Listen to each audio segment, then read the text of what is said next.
Good morning dear students. I hope कि आप सभी लोग एंजॉय कर रहे होंगे।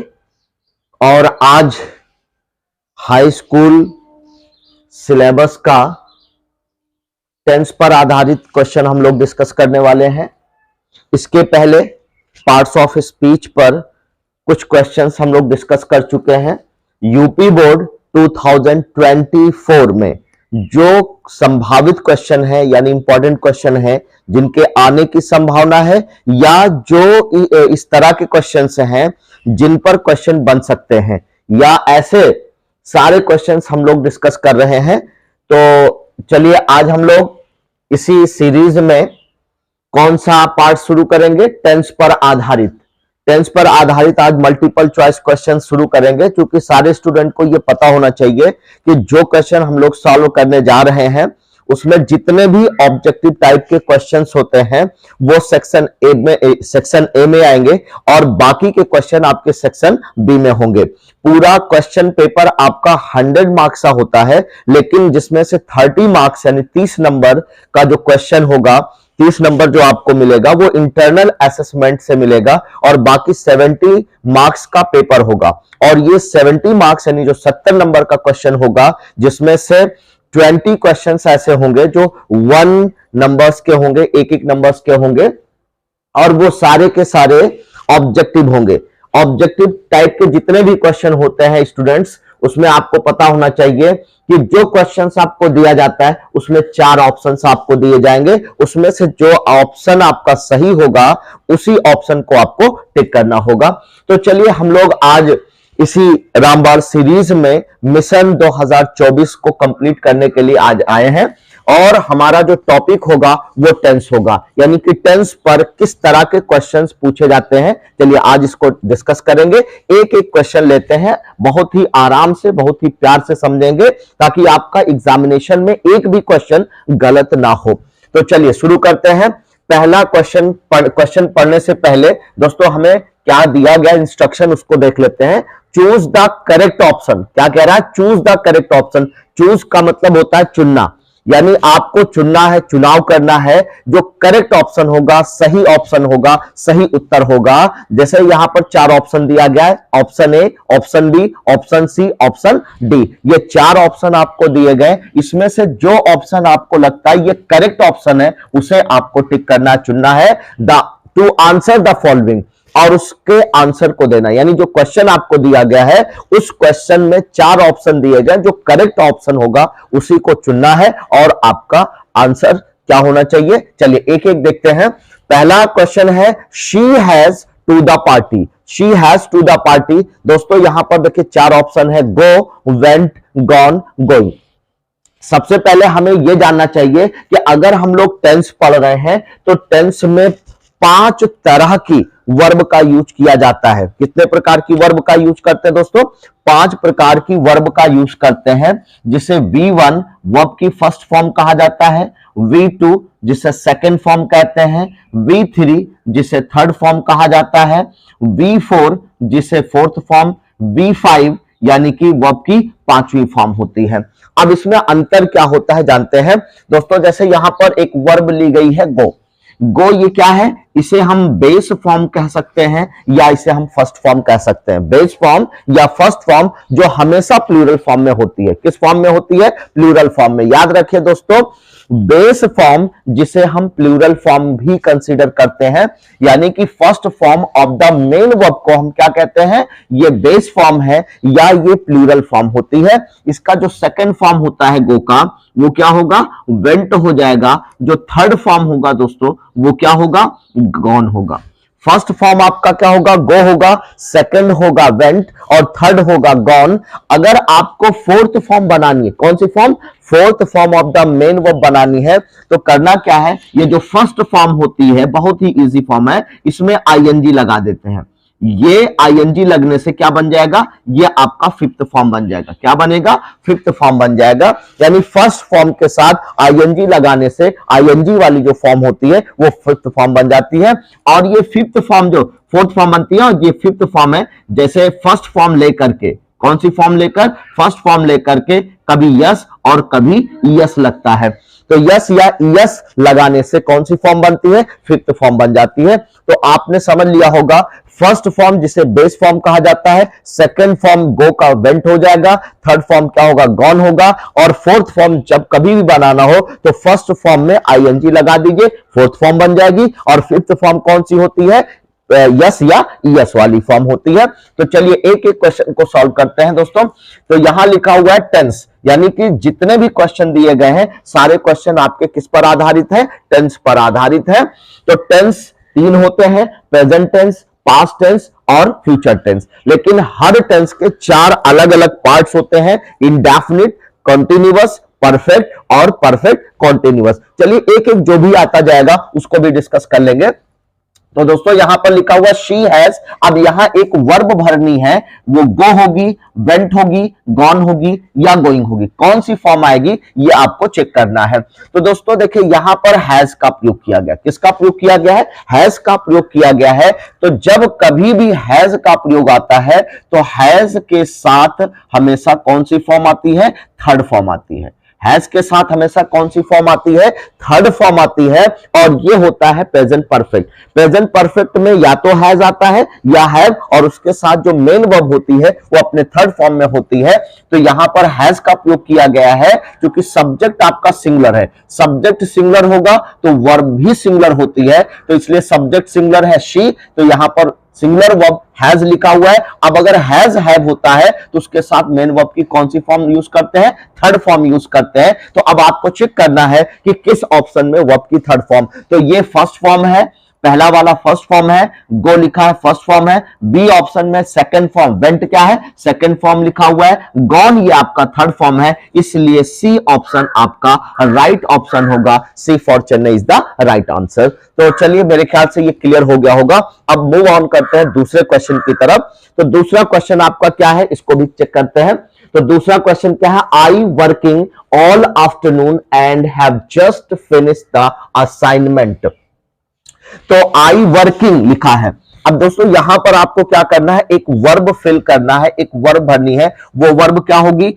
हैव बीन हो सकती है, हैड बीन हो सकती है, शैल बी हो सकती है, या फिर एम का प्रयोग हो सकता है। लेकिन जब पूरे सेंटेंस को आप पढ़ेंगे तो आपको क्लियर हो जाएगा कि यहां पर किस तरह की वर्ब का इस्तेमाल करना है। तो जैसे आई लिखा हुआ है तो नो डाउट दोस्तों आई के साथ हैव भी आता है, आई के साथ हैड भी आता है, आई के साथ शैल भी आता है, आई के साथ एम भी आता है। यानी सब्जेक्ट देख करके यहां डिसाइड नहीं कर पाओगे कि यहां पर हम कौन सी वर्ब फिल करें, क्योंकि आई के साथ, आई आपका सब्जेक्ट है, इसके साथ हैव भी आता है, इसके साथ हैड भी आता है, इसके साथ शैल भी आएगा, इसके साथ एम भी आएगा। तो चलिए अब आगे का सेंटेंस पढ़ेंगे तब क्लियर हो पाएगा कि सेंटेंस किस फॉर्म में दिया गया, किस टेंस में दिया गया। उसी के अकॉर्डिंग, टेंस के अकॉर्डिंग हम क्या करेंगे?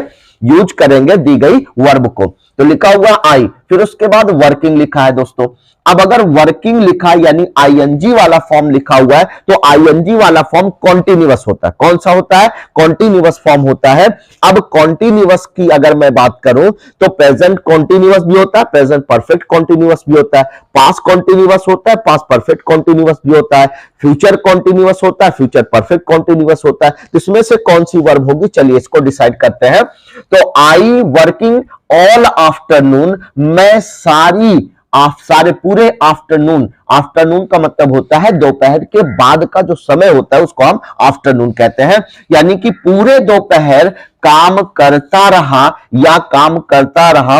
अब उसके बाद क्या लिखा? एंड हैव जस्ट फिनिश्ड, और अभी अभी मैंने फिनिश किया है, हैव जस्ट फिनिश्ड, और मैंने अभी अभी फिनिश किया है द असाइनमेंट। असाइनमेंट का मतलब होमवर्क, यानी जो होमवर्क मुझे दिया गया था मैं क्या कर रहा हूं उसे पूरी आफ्टरनून, यानी कि पूरे आफ्टरनून मैं उसे कर रहा था और अभी अभी वो असाइनमेंट हमारा पूरा हुआ है। तो दोस्तों यहां ये समझने वाली बात है कि जैसे कोई काम हमारा, देखिए इसको टाइमलाइन पर समझते हैं कि जैसे ये दो पार्ट में बटा हुआ, क्योंकि यहां पर एंड लगा हुआ है तो एंड से पता चलता है कि इसके पहले एक सेंटेंस है और इसके बाद एक सेंटेंस लिखा हुआ है। तो ये दो पार्ट्स में डिवाइड किया गया। यहां मान लीजिए एंड लिखा हुआ है।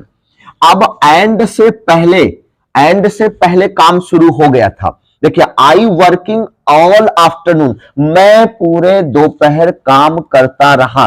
तो चूंकि काम आपका पहले से ही स्टार्ट हो चुका था, लेकिन कह रहा है हैव जस्ट फिनिश, और अभी अभी मैंने उसे पूरा किया है, तो काम अभी तक चल रहा था। काम अभी तक चल रहा था, लेकिन काम शुरू कब हुआ था? पास्ट में शुरू हो चुका था। तो जिसमें दो काम होते हैं, कितने काम होते हैं? दो काम होते हैं, तो जनरली वो पास्ट में ही जाता है, लेकिन काम कंटिन्यू हो रहा था, तो कंटिन्यू होने की वजह से पास्ट परफेक्ट कॉन्टिन्यूअस होगा। और पास्ट परफेक्ट कॉन्टिन्यूअस में दोस्तों हैड बीन का प्रयोग किया जाता है। किसका प्रयोग करते हैं? Had been. हैव बीन और हैड बीन आता है प्रेजेंट परफेक्ट कॉन्टिन्यूअस में, हैड बीन आता है पास्ट परफेक्ट कॉन्टिन्यूअस में, और शल बी या विल बी आता है future perfect continuous, future continuous में दोस्तों। तो यहां पर आपको देखना है, ये जो सेंटेंस दे रहा है ये आपका किसमें जाएगा? Past perfect continuous. तो पास्ट परफेक्ट कॉन्टिन्यूअस में हैड बीन का प्रयोग करते हैं। किसका प्रयोग करते हैं? हैड बीन का प्रयोग करते हैं। तो इसलिए यहां पर B option is the right answer. ये जो बी ऑप्शन होगा आपका, ये सही ऑप्शन होगा दोस्तों। तो B for Bombay is the right answer. चलिए, आपका क्लियर हो गया होगा। चलिए नेक्स्ट क्वेश्चन लेते हैं। Rohan the movie before he read the review. अब देखिए, रोहन क्या कर रहा है? किसी मूवी को वॉच लिखा हुआ है दोस्तों। वॉच का मतलब होता है देखना। हैव वॉच्ड इसका मतलब भी देखना, हैड वॉच्ड इसका मतलब भी देखना, वॉज वॉचिंग लिखा हुआ इसका मतलब भी होगा देखना। लेकिन यहां पर हम कौन सी वर्ब यूज करेंगे? तो टेंस को चेक करते हैं दोस्तों।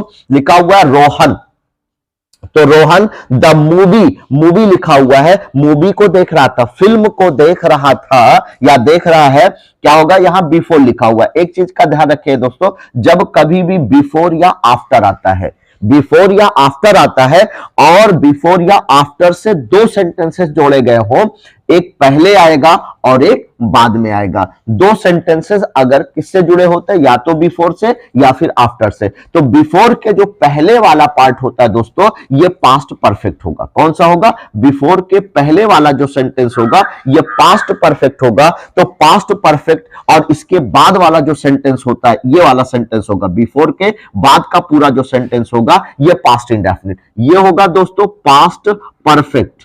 कैसा होगा? पास्ट परफेक्ट होगा। और इधर वाला किसमें जाएगा? Past indefinite. Past indefinite, past indefinite में जाएगा। पास्ट परफेक्ट में हमेशा हैड आता है और थर्ड फॉर्म आती है। अगर पास्ट इंडेफिनिट की बात करें तो V2 आएगा, वर्ब की सेकंड फॉर्म आएगी। तो अब आपको यह चेक करना है कि इसके पहले पास्ट परफेक्ट आएगा और इसके बाद, यानी कि बिफोर से पहले पास्ट परफेक्ट आता है, यानी हैड के साथ थर्ड फॉर्म लग के, और बिफोर के बाद जो सेंटेंस लिखा जाता है वो पास्ट इंडेफिनिट यानी वर्ब की सेकंड फॉर्म लगाते हैं। तो दोस्तों यहां पर सब्जेक्ट ही लिखा है और ही के साथ ये रीड का सेकंड फॉर्म रेड लिखा हुआ है, यानी सेकंड फॉर्म यहां पर यूज किया गया है। इसके पहले आपको क्या करना है? हैड लगा के थर्ड फॉर्म लगानी है। तो अब आपको चेक करना है कि कौन सा ऐसा ऑप्शन है जिसमें हैड लगा के थर्ड फॉर्म लिखा हुआ है। तो ऑप्शन ए तो आपका नहीं है, ऑप्शन बी भी आपका नहीं है, ऑप्शन सी जिसमें लिखा हुआ है हैड वॉच दोस्तों, तो हैड के साथ क्या लगा हुआ है? थर्ड फॉर्म आया है, इसलिए C for Chennai is the right answer. ये जो सी आंसर है यानी सी ऑप्शन है, यही आपका राइट आंसर होगा। ओके, चलिए नेक्स्ट क्वेश्चन को सॉल्व करते हैं। लिखा हुआ है बाय द नेक्स्ट मंथ, अगले महीने तक, बाय द नेक्स्ट मंथ अगले महीने तक वी शल द प्रोजेक्ट। अब दोस्तों यहां साफ साफ लिखा हुआ है बाय द नेक्स्ट मंथ, अगले महीने तक, यानी जो काम होना है वो अगले महीने में होना है, यानी अगले महीने तक पूरा होना है। तो टोटल टेंस आपका किसमें जा रहा है? पास्ट में। क्योंकि देखिए जो काम अभी अभी हो रहा है वो प्रेजेंट होता है, जो काम आपका बीत गया है वो पास्ट होता है, जो काम होने वाला है यानी आने वाले वक्त में होगा वो आपका फ्यूचर होता है। तो यहां पर क्या बोल रहा है कि बाय द नेक्स्ट मंथ, अगले महीने तक, यानी अगले महीने का मतलब है कि अभी वो महीना स्टार्ट नहीं हुआ, अगले महीने तक, यानी जो काम मुझे दिया गया मैं उस काम को पूरा करूंगा। तो बाय द नेक्स्ट मंथ यानी फ्यूचर में जाएगा दोस्तों। तो फ्यूचर में अगर जा रहा है तो आपका देखिए फ्यूचर में कभी भी यहां पर हैड का प्रयोग नहीं होगा, यहां पर आईएनजी वाला फॉर्म तो आ सकता है, आईएनजी वाला फॉर्म तो आ सकता है लेकिन दोस्तों शल के बाद डायरेक्ट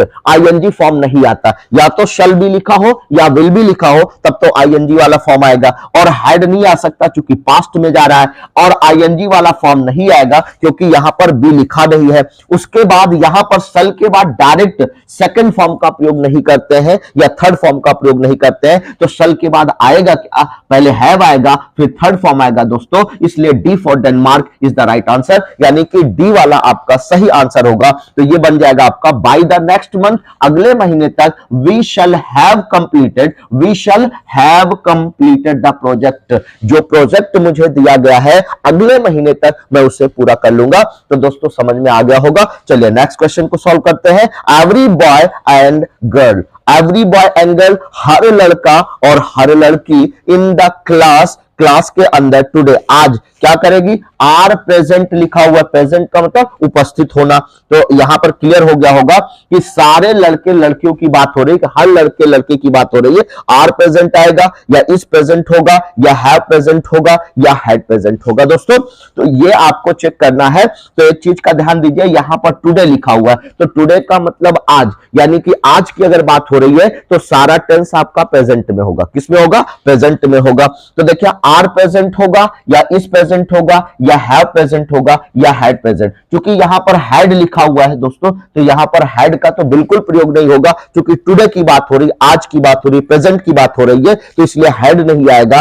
चलिए अब और चेक करते हैं, क्या हैव आ सकता है, एवरी बॉय एंड गर्ल। तो दोस्तों हैव का प्रयोग हमेशा सिंगुलर के साथ नहीं होता, किसके साथ होता है, हमेशा प्लूरल के साथ होता है। तो हैव का प्रयोग कहां आएगा, प्लूरल के साथ, लेकिन यहां पर एवरी लिखा हुआ है दोस्तों। एक चीज आपको यहां समझना है कि जब कभी ईच या एवरी का प्रयोग हो, किसका, ईच का या एवरी का प्रयोग हो, तो ईच और एवरी सिंगुलर होता है, इसलिए इसके साथ आने वाली जो वर्ब होगी वो सिंगुलर होगी। तो हैव तो प्लूरल है, इसलिए ये भी नहीं आ सकता है। यहां पर इस आपका सिंगुलर है, आर आपका प्रेजेंट है, यानी कि आर आपका प्लूरल में है, तो ये भी नहीं होगा, ये इस प्रेजेंट होगा, क्योंकि यहां पर एवरी लिखा हुआ है। तो ईच और एवरी की वजह से इसको मत देखिएगा कि बॉय और गर्ल दो लोग हो रहे हैं, तो बॉय एंड गर्ल दो तो है, लेकिन यहां पर एवरी का प्रयोग किया गया। तो जब कभी ईच आए या एवरी आए तो वो हमेशा सिंगुलर होता है, और सिंगुलर के साथ हमेशा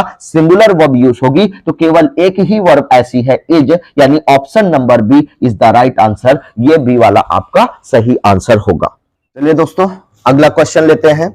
अगला क्वेश्चन क्या है, क्वेश्चन नंबर 6। 5 क्वेश्चन हम लोग कंप्लीट कर चुके हैं, क्वेश्चन नंबर 6 की तरफ बढ़ते हैं।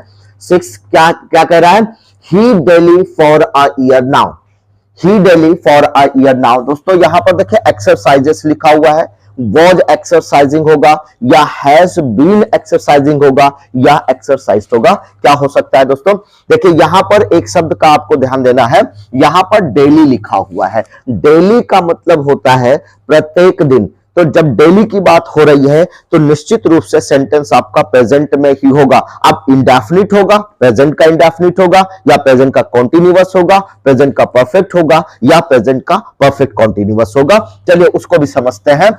तो देखिए ये प्रेजेंट में होगा, तो अब आप ऑप्शन को चेक करिए कि ऐसा कौन सा सेंटेंस दिया गया है या कौन सा ऐसा ऑप्शन दिया गया है जिसमें प्रेजेंट की बात की गई है। तो दोस्तों यहां पर एक्सरसाइज्ड लिखा हुआ है, ये सेकंड फॉर्म है, ये पास्ट में है, इसलिए ये ऑप्शन तो बिल्कुल आप छोड़ दीजिए। उसके बाद फिर आप देखेंगे एक्सरसाइजेस लिखा हुआ है, और यहां पर देखिए ये वाला प्रेजेंट में है, क्योंकि यस या यस लगा करके हम प्रेजेंट में लिखते हैं।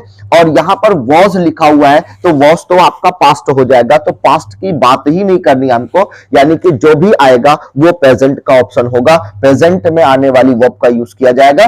तो चूंकि यहां डेली लिखा हुआ है इसलिए ये दो ऑप्शन तो आपके वैसे ही कैंसिल हो गए, क्योंकि एक्सरसाइज लिखा है सेकंड फॉर्म है, हट जाएगा। वॉज लिखा है, वॉज या वर आपका पास्ट में होता है, इसलिए ये भी कैंसिल हो जाएगा। अब बचा दो ऑप्शन, दो ऑप्शन में एक्सरसाइजेस लिखा हुआ है और हैज बीन एक्सरसाइजेस लिखा हुआ है, इन्हीं दोनों में से किसी एक का यूज होगा दोस्तों। लेकिन चेक करते हैं कि कौन सा ऑप्शन आपका आएगा।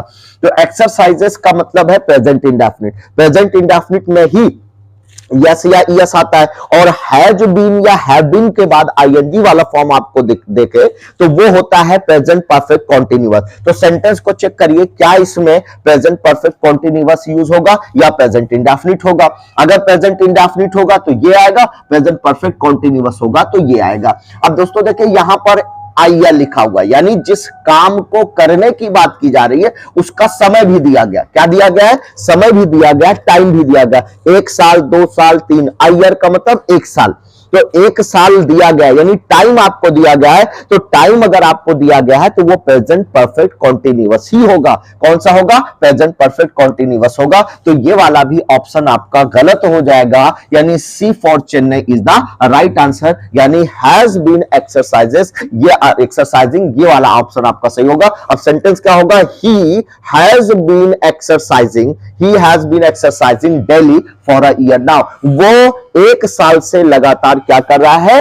डेली क्या कर रहा है? एक्सरसाइज कर रहा है दोस्तों। तो इसलिए सी वाला ऑप्शन आपका सही ऑप्शन होगा, सही आंसर होगा। आई होप कि एक एक पॉइंट आपकी समझ में आ रहा होगा। तो बस दोस्तों, आपको अगर कहीं भी कोई भी डाउट होता है तो आप मुझे बताइए, कमेंट करके बताइए, और जो लोग चैनल पर नए हो प्लीज चैनल को सब्सक्राइब करिए। और ये पूरी सीरीज आपको कंप्लीट करवाई जाएगी, हर उस टॉपिक का क्वेश्चन करवाया जाएगा जब तक कि फरवरी या मार्च में, जब तक कि आपके इंग्लिश पेपर का क्वेश्चन कंप्लीट नहीं हो जाता। क्वेश्चन पेपर जब हो जाएगा तभी ये सीरीज हम लोग बंद करेंगे, अदरवाइज ये कंटिन्यू चलती रहेगी।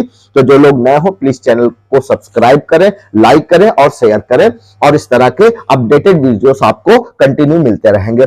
और अपनी इंग्लिश को इंप्रूव जरूर करिए। चलिए दोस्तों, नेक्स्ट क्वेश्चन लेते हैं, क्वेश्चन नंबर 7।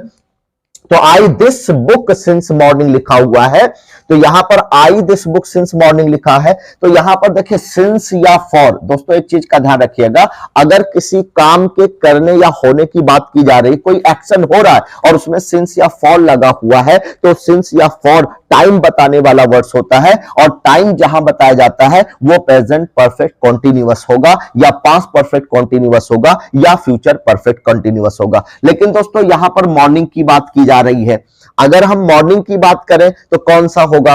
यानी हैड बीन रीडिंग होगा, या हैज बीन रीडिंग होगा, या हैव हैड रेड होगा, या फिर शैल बी रीडिंग। क्योंकि दोस्तों यहां पर जो काम हो रहा है उसका टाइम दिया गया है, तो प्रेजेंट परफेक्ट कॉन्टिन्यूअस अगर हम मानते हैं, या पास्ट परफेक्ट कॉन्टिन्यूअस, तो ये शैल बी वाला तो बिल्कुल नहीं होगा, क्योंकि शैल बी या विल बी का यूज होता है फ्यूचर में, तो फ्यूचर वाला तो आंसर बिल्कुल कैंसिल हो जाएगा।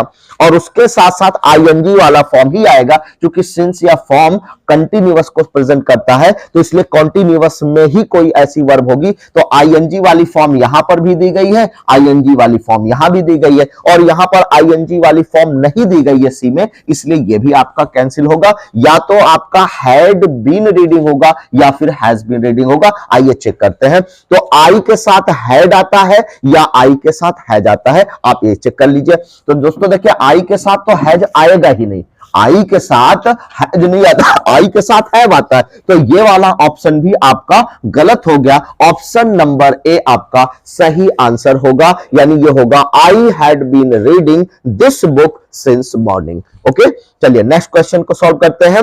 अगला क्वेश्चन है question number 8। According to the prevailing rate 2 dozen rupees 100। यहां पर किसी चीज की कीमत की बात हो रही है दोस्तों, क्योंकि यहां कॉस्ट लिखा, ऑप्शन में क्या लिखा है? कॉस्ट लिखा हुआ है। तो कह रहा according to the prevailing rate, यानी जो रेट प्रिवेल कर रहा है, यानी जो ट्रेंड कर रहा है, जो मौजूद जो प्रेजेंट में रेट बताया जा रहा है उसके हिसाब से। अकॉर्डिंग टू का मतलब होता है के हिसाब से, ठीक है। तो according to the prevailing rate, यानी जो रेट प्रिवेल कर रहा है, जो रेट चल रहा है उसके हिसाब से 2 दर्जन, अगर 2 दर्जन कोई चीज आप खरीदते हैं तो उसका जो कॉस्ट होगा वो कॉस्ट से होगा, या कॉस्ट होगा, कॉस्टिंग होगा, या कॉस्टेड होगा। देखिए यहां रुपीस लिखा हुआ है, तो यहां पर दोस्तों एक चीज ध्यान दीजिए, कह रहा है कि जो वर्तमान में रेट चल रहा है, तो अगर वर्तमान की बात कर रहा है तो वर्तमान का ही टेंस होगा, प्रेजेंट की ही बात होगी। तो कॉस्टेड जो लिखा हुआ है ये तो पास्ट में होगा, क्योंकि कॉस्टेड यानी सेकंड फॉर्म जो होता है वो प्रेजेंट का नहीं होता, वो पास्ट इंडेफिनिट में आता है। वर्ब की सेकंड फॉर्म कहां यूज करते हैं? पास्ट इंडेफिनिट में। तो ये तो आपका पास्ट इंडेफिनिट होगा, इसलिए गलत, क्योंकि बात हो रही प्रेजेंट की तो वर्ब भी प्रेजेंट की आएगी, इसलिए गलत हो गया। कॉस्टिंग इसलिए नहीं होगा क्योंकि आईएनजी वाला फॉर्म तब आता है जब इसके तुरंत बाद यानी सब्जेक्ट के तुरंत बाद क्या लिखा हो? इज, एम, आर लिखा हो, वॉज, वर लिखा हो, तब वहां पर या शैल बी, विल बी लिखा होगा, तब आईएनजी वाला फॉर्म यूज करते हैं कंटिन्यूअस में। तो ये वाला भी नहीं होगा। अब बचा आपका दो, देखिए कॉस्ट बचा, कॉस्ट बचा। अब यहां जो सब्जेक्ट लिखा हुआ है यहां पर टू की बात कर रहा है। अगर ये सिंगुलर होता, सब्जेक्ट आपका सिंगुलर होता तो वह भी सिंगुलर आती, यानी यस या यस लगा करके, लेकिन यहां पर तो दो की बात हो रही है, इसलिए ये वाला भी आपका ऑप्शन कैंसिल होगा। इसलिए एक ऑप्शन आपका सही होगा, वो कौन सा ऑप्शन होगा? B for Bombay is the right answer. तो ये वाला आंसर आपका सही आंसर होगा। तो आपका सेंटेंस क्या बनेगा? According to the prevailing rate, जो वर्तमान में रेट चल रहा है उसके हिसाब से 2 डजन, अगर आप कोई चीज 2 दर्जन खरीदते हैं तो उसका जो कॉस्ट होगा ₹100। कितना देना होगा? 100 देना होगा, 100 देना होगा। ठीक है, आई होप कि ये क्लियर हो गया होगा। चलिए क्वेश्चन नंबर 9 की तरफ मूव ऑन करते हैं। The wise leader and politician assassinated। दोस्तों this is very most important question, ये बड़ा ही इंपॉर्टेंट क्वेश्चन है। केवल आपके ही परीक्षा में नहीं बल्कि हर तरह की परीक्षाओं में इस तरह के क्वेश्चन पूछे जाते हैं, बड़े कंफ्यूज करने वाले होते हैं, लेकिन बहुत ही प्यारा सा क्वेश्चन है। अगर आप इसको समझेंगे तो ये आने वाले हर समय ये काम आएगा आपके। चलिए ये इंपॉर्टेंट क्यों है, कैसे है, इसको भी समझेंगे। दोस्तों यहां पर लिखा हुआ आर, उसके बाद दूसरा ऑप्शन आपका हैज बीन, तीसरा हैव बीन, और चौथा क्या है? डी वाला हैव, हैड और बीन का प्रयोग किया गया। इसमें से कौन सा आंसर होगा? तो क्या लिखा? The wise leader and politician assassinated। पहले मीनिंग को समझते हैं। assassinated का मतलब होता है किसी की हत्या करना, यानी किसी का मतलब है जब किसी लीडर की हत्या की जाती है, किसी पॉलिटिशियन की हत्या की जाती है, या किसी ऐसे व्यक्ति की जो टाइकून होता है, बड़ा ही फेमस होता है, लोगों का लोगों में पॉपुलर होता है, लोगों का चहीता होता है, तो वहां पर जो है assassinated यूज किया जाता है। आम आदमी के लिए मर्डर यूज किया जाता है। आम आदमी, नॉर्मल आदमी के लिए कौन सा वर्ड यूज करते हैं? मर्डर। लेकिन अगर किसी बड़े स्तर पर, इंटरनेशनल स्तर पर किसी ऐसे व्यक्ति की हत्या की जाती है, जैसे महात्मा गांधी की हत्या की गई, तो महात्मा गांधी वॉज assassinated होगा, ना कि महात्मा गांधी वॉज मर्डर्ड होगा। ठीक है, तो वहां पर महात्मा गांधी वॉज assassinated। तो यहां पर चूंकि देखिए assassinated लिखा हुआ, assassinated की मीनिंग क्लियर हो गई होगी, किसी की हत्या करना। लेकिन किसकी हत्या? जो बड़े लीडर टाइप के होते हैं या इंटरनेशनल रेप्यूटेड व्यक्ति होते हैं, उनके लिए कहा जाता है। लेकिन यहां पर देखिए आर होगा, या फिर आर assassinated होगा, या फिर हैज बीन assassinated होगा, या हैव बीन assassinated होगा, या हैव हैड बीन assassinated होगा। दोस्तों ये वाला आंसर आपका बिल्कुल गलत है, क्योंकि यहां पर हैव के बाद हैड का प्रयोग किया गया, थर्ड फॉर्म। तो हैज के बाद हैज आता है, हैव के बाद हैव आता है, हैव के बाद हैड आता है। उस पर अभी हम लोग चर्चा करेंगे, लेकिन अभी वहां डिटेल नहीं जाएंगे। ठीक है, तो ये वाला ऑप्शन आपका गलत होगा। अब यहां पर हैव बीन होगा, हैज बीन होगा, या आर होगा, इसको समझिए। दोस्तों ध्यान दीजिएगा, एंड से अगर 2 वर्ड्स जुड़ते हैं, किससे? एंड से 2 वर्ड्स जुड़ते हैं। जैसे यहां पर एक लीडर है और एक पॉलिटिशियन है, 2 वर्ड्स को एंड से जोड़ा गया तो 2 लोग मान लेते हैं कि 2 लोग हैं। ठीक है, लेकिन अगर उसके पहले ईच या एवरी लगा हो, जैसे कि अभी इसके पहले का क्वेश्चन आपने सॉल्व किया, अगर इसके पहले ईच या एवरी लगा होगा तो 2 का प्रयोग किया गया होगा, लेकिन माना एक जाएगा, माना एक जाएगा। ईच और एवरी हमेशा एक चीज को रिप्रेजेंट करता है, तो इसलिए वहां पर एक होगा, सिमिलर होगा।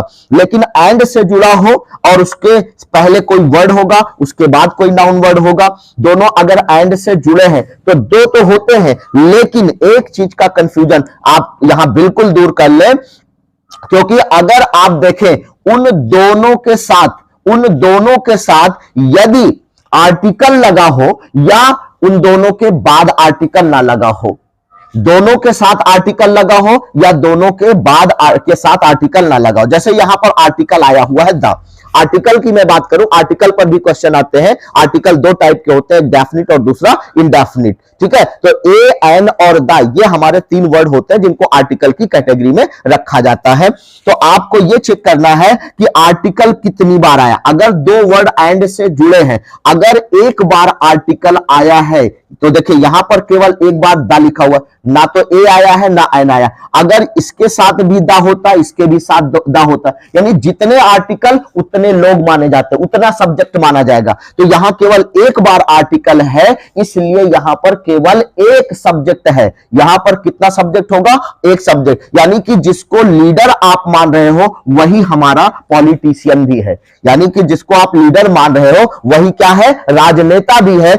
कैसे पता चला? क्योंकि एक आर्टिकल आया है। अगर दो आर्टिकल होता तो दोनों के साथ होता, दो लोग होते, दो अलग अलग लोग होते तो दो आर्टिकल आता। क्योंकि एक आर्टिकल होगा तो एक व्यक्ति होगा, दो आर्टिकल होगा तो दो व्यक्ति, तीन आर्टिकल होगा तो तीन व्यक्ति। इसी आर्टिकल से क्लियर किया जाता है कि कितने आर्टिकल है, उसी हिसाब से आप डिसाइड करोगे कि सिंगुलर है या प्लूरल। तो चूंकि एक आर्टिकल है इसलिए यहां पर जिसको हम लीडर मान रहे हैं उसी को हम पॉलिटिशियन भी कहेंगे। दोनों सेम है तो दोनों सेम है तो एक हुआ यानी सिंगुलर हुआ। जब सिंगुलर होगा तो उसके साथ सिंगुलर वर्ब आनी चाहिए। तो दोस्तों यहां पर हैव लिखा है, यहां पर क्या लिखा है? तो हैव तो प्लूरल के लिए आता है, तो ये वाला ऑप्शन भी आपका गलत हो जाएगा। यहां पर आर लिखा है, यह भी प्लूरल है, इसलिए यह भी गलत होगा। यहां बचा क्या? हैज, तो ये हैज जो होगा ये ऑप्शन में सही फिट होगा। तो सेंटेंस क्या बनेगा? The wise leader and politician has been assassinated, यानी कि जो लीडर था और पॉलिटिशियन था, दोनों एक ही व्यक्ति था, उसकी हत्या कर दी गई, उसकी हत्या कर दी गई। तो यहां पर हैज बीन एसिसिनेटेड होगा। B for Bombay is the right answer होगा। दोस्तों आई होप कि ये क्लियर हो गया होगा। चलिए नेक्स्ट क्वेश्चन लेते हैं। अगला क्वेश्चन है neither of the paintings sold. Sold का मतलब होता है बेचना। सेल का थर्ड फॉर्म या सेकंड फॉर्म क्या होता है? सोल्ड होता है। तो हैव बीन होगा या वर होगा कि यहां पर क्या होगा? नीदर ऑफ द पेंटिंग्स क्या होगा? हैव बीन सोल्ड होगा या वर सोल्ड होगा या आर सोल्ड होगा या वॉज सोल्ड होगा। प्यारे दोस्तों इसको जल्दी से फटाफट, मैं थोड़ा साइड हो रहा हूं, एक अंतिम क्वेश्चन यहां पर देख लीजिए। 10वां क्वेश्चन भी इंपॉर्टेंट क्वेश्चन है, इसको आप बताएं स्क्रीनशॉट लेकर के कि इसका आंसर क्या होगा। ठीक है, आई होप कि आप लोगों ने स्क्रीनशॉट ले लिया है। चलिए अब इसको चेक करते हैं कि यहां पर आंसर आपका क्या हो सकता है। तो दोस्तों एक चीज यहां पर, एक कॉन्सेप्ट आपको और सीखना है। देखिए यहां पर नीदर लिखा हुआ है, चाहे नीदर पढ़िए या नाइदर, दोनों एक ही है। तो ध्यान दीजिएगा, जब कभी भी आइदर, EITHER, आइदर या जिसको इधर आप पढ़ते हैं, नाइदर या नीदर, ठीक है, अगर इनकी चर्चा की गई है किसी सेंटेंस में, इधर या नीदर आता है कहीं पर, तो ये दो के लिए आते हैं। किसके लिए आते हैं? दो के लिए आते हैं। तो दो सिंगुलर नहीं क्या होता है? ये प्लूरल होता है। क्या होता है? दो प्लूरल माना जाता है। दो सिंगुलर नहीं होता, दो प्लूरल होता है। दो लोग होंगे, दो व्यक्ति होंगे, दो वस्तु होगा, दो स्थान होगा, दो में से किसी एक की चर्चा होगी, लेकिन होंगे दो। लेकिन कितने होंगे? दो होंगे। तो दो को प्लूरल माना जाता है। तो ईदर और नीदर ये प्लूरल को सिंबलाइज करते हैं। तो इसलिए यहां पर या तो इसको हम प्लूरल मानते हैं तो वर्ब भी क्या आएगी? प्लूरल ही आएगी। तो देखिए नीदर ऑफ द पेंटिंग्स, वैसे भी देखिए यहां पर क्या लिखा हुआ है? पेंटिंग्स लिखा हुआ है। ईदर का मतलब जैसे दो है, दो में से किसी एक को। नीदर का मतलब होता है दो है, दो में से किसी एक को भी नहीं। अगर ये नेगेटिव वर्ड होता है और ये पॉजिटिव, ईदर पॉजिटिव वर्ड है और नीदर क्या है? नेगेटिव वर्ड है। लेकिन इसका इस्तेमाल किसके लिए किया जाता है? दो के लिए किया जाता है। तो दोस्तों अगर दो की हम बात करें, दो की बात करें तो यहां जो वॉज लिखा हुआ है ये तो सिंगुलर है। दो के लिए अगर हम बात करते हैं तो वॉज क्या है आपका? सिंगुलर है। वॉज क्या है? सिंगुलर है। और यहां पर आर की बात करें तो ये आपका क्या है? प्लूरल है।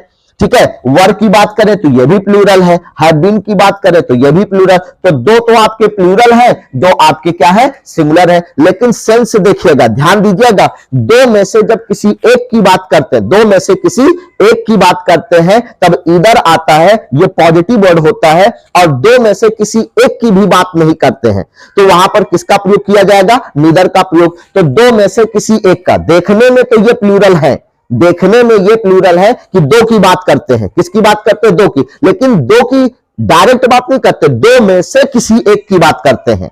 दो में से, चाहे कोई व्यक्ति हो, वस्तु हो या स्थान हो, दो में से किसी एक की बात करते हैं तो एक सिंगुलर होता है और दो प्लूरल होता है। लेकिन आपको ध्यान देना है कि सेंस क्या कह रहा है, कॉन्सेप्ट क्या कह रहा है कि दो में से किसी एक की बात करता है, इधर भी और नीदर। तो किसी एक की बात करेगा तो सिंगुलर होगा, और सिंगुलर होगा तो ये भी प्लूरल है, इसलिए ये गलत होगा। ये भी प्लूरल है, ये भी गलत होगा। ये भी प्लूरल, ये भी गलत होगा। D for Denmark is the right answer, यानी कि ये वाला आंसर आपका सही आंसर